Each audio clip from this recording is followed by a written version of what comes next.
exercises and then some deadlifts. So the ideal is to have a rack like this.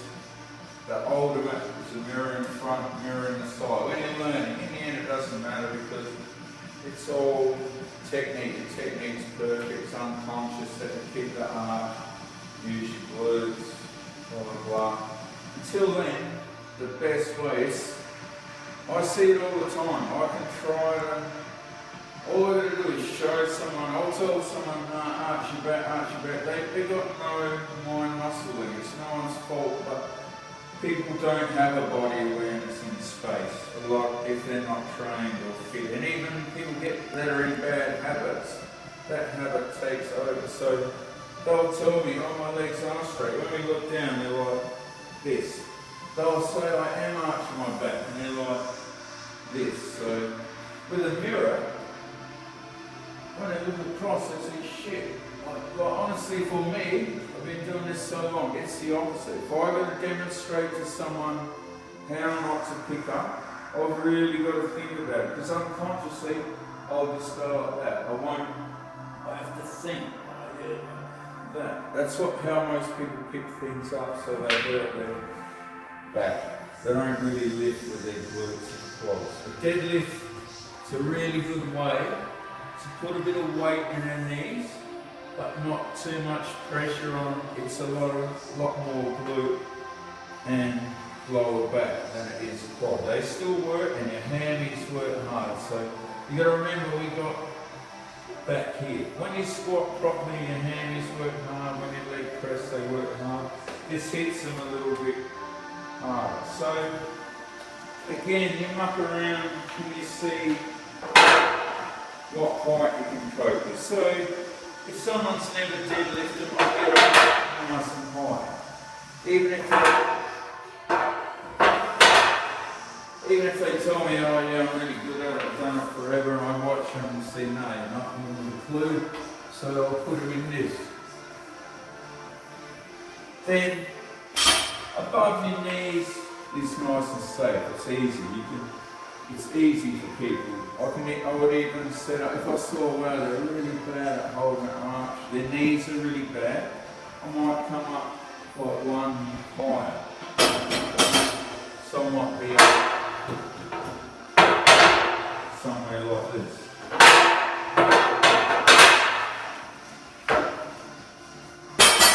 When they get real strong up here, when they can deadlift their body weight up here, I will drop at the level and start all over again. Take the weight off, build up again.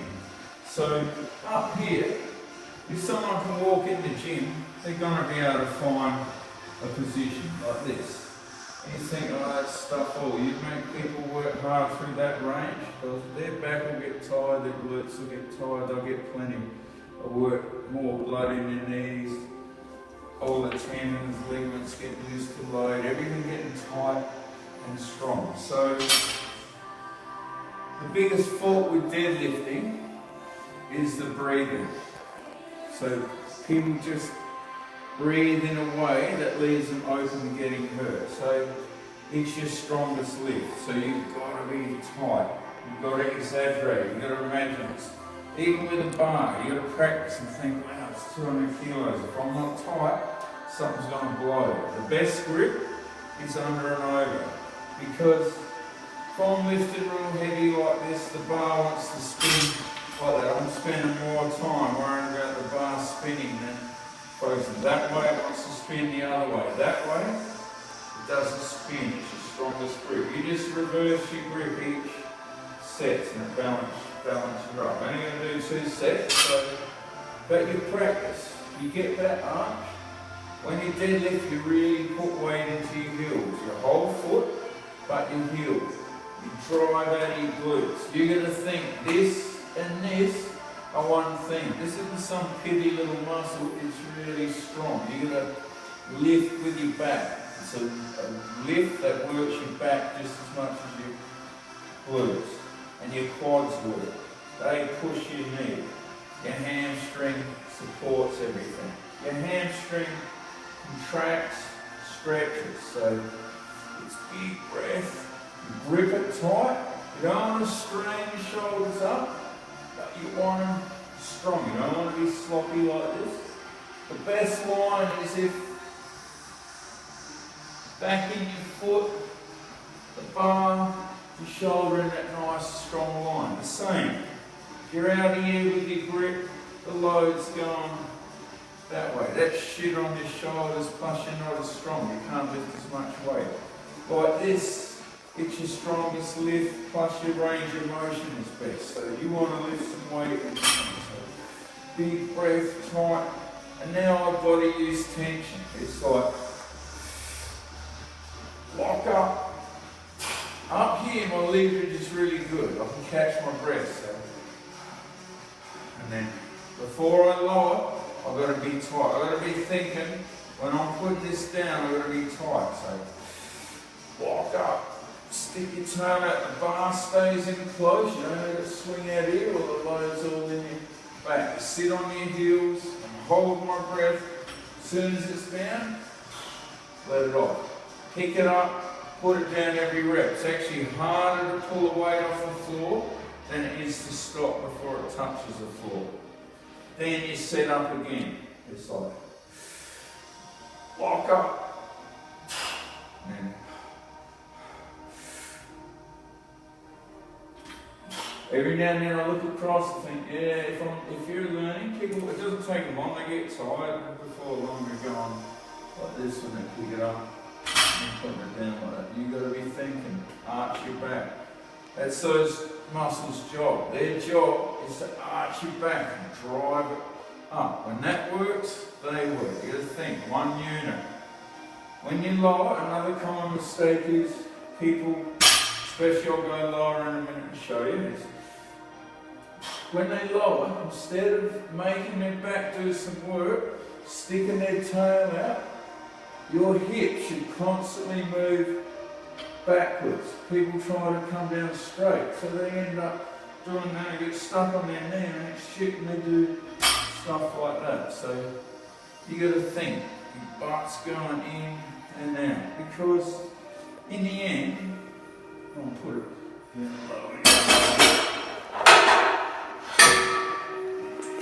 the end you want to pick it up, you want to be lifting weight off the floor, but you stay at a level until you can lift your body weight. Strict for 8 reps.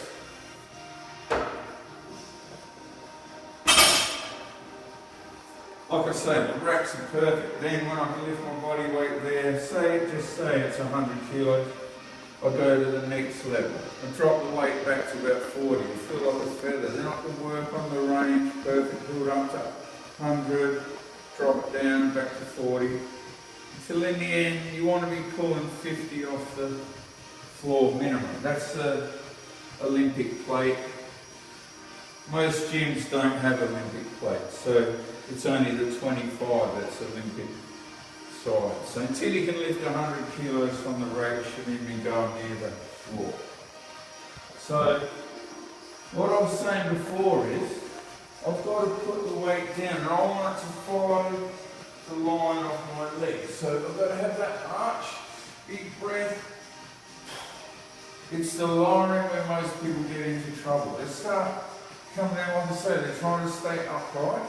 They get stuck here, their bum's going the wrong way, it's going forward, then they think shit, so they try to come over and do stuff like that. Or they lift it up like that and then they're lying. Like that. It's got to be hugging your body all the way up and down. Big breath, tight. Pull your core in. Pull it in. Squeeze like you're trying to stop having a leak. Imagine it's a couple 100 kilos. You only got to lift it once. So lock up. Up here, imagine you're putting 200 kilos down. It's got to be tight. So your arms just hang. A lot of people do shit with their arms. When they're lowering especially, they start going like that. They're just bits of rope holding onto the weight. It's your glutes, back, quads that you want to work. So lock up. And you got to think you're putting it on eggs so that you stay tight. Lots of guys just, sounds great, look at me, I'm fucking so strong. Just they're not doing any work down there. You can imagine you putting it on eggs. Then you'll get real strength through here where you need it most, pulling off the floor. If you drop it, you lose the negative, you lose the work through there, you lose a lot of strength in the time. It's different if you're powerlifting, you're trying to conserve energy. All I want to do is lift it, drop it. We're using it not to see how much weight we can lift, to build up. We're using it as a fitness tool. So big breath. Again, people do all this sort of stuff, especially when they're tired. Their legs start going everywhere. You've got to be solid. So nice and tight. Let it lock up. Stand up strong.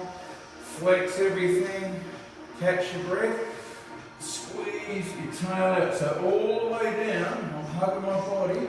I'm pushing my butt out, I'm using my back all the way down, my hips go backwards to push out. Your back's got to work in a deadlift. So 8 reps. This is a common mistake people make. You can tell if they've lifted much, they don't get the tightness, they just don't get it. So they'll be, they come in and then they're like, they've got no chance of being tight like that. It's useless. They'll hurt themselves. They won't even be able to lift anything strong properly. So you've got to think, right, there's a reason I'm holding my breath. There's a reason I want to be tight. It works harder and it's safer. And you want this technique drummed in so that it's unconscious. Even if you're stuck in a low squat position on your surfboard, you'll be tight, strong. You'll have a better chance of protecting yourself than if everything's loose and sloppy. So tight, tighter and tighter. You imagine you're a skier, a surfer. You want to be real strong in here, like really strong. You don't want to be weak through there, dropping weights through there. You've got to control it so everything's straight. Then, like I said, the goal is to do it off the floor. Just do a little bit.